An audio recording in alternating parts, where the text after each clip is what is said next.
There is more to the story of Jesus, just Matthew doesn't bother to cover it, right? I mean, if you think about it, Jesus is just hanging out in Galilee with the disciples, and book's done. If you are only reading the Gospel of Matthew, you would have questions like, where does Jesus go next? Right? I would think in my head the logical place to end the story is with Jesus' ascension into heaven. Kind of wraps up the story of following Jesus.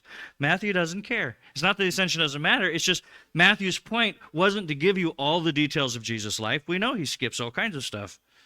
His point was to show Jesus as king. And when Jesus says, all authority in heaven and earth has been given to me, go make disciples, story's over. The king has been established, and he's telling you how his reign's going to play out. After that's just, what happens next in the subsequent reign of this king. So for Matthew, that's the wrap-up. Like I said, we know from Acts 1:3 that Jesus spent another 40 days with his disciple. But for Matthew, this is it. And it affirms that Jesus has now taken the throne that Herod opposed, that Pilate condemned, and the chief priests rejected. All authority in heaven and earth is his. And it gives this message then as his first royal decree from his enthroned position. This is not just any old statement. He just said, all authority is mine. So here's my first.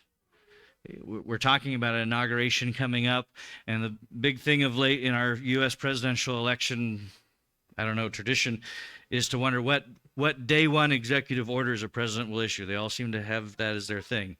Because as soon as they get sworn in, then they sit down and they sign a bunch of stuff.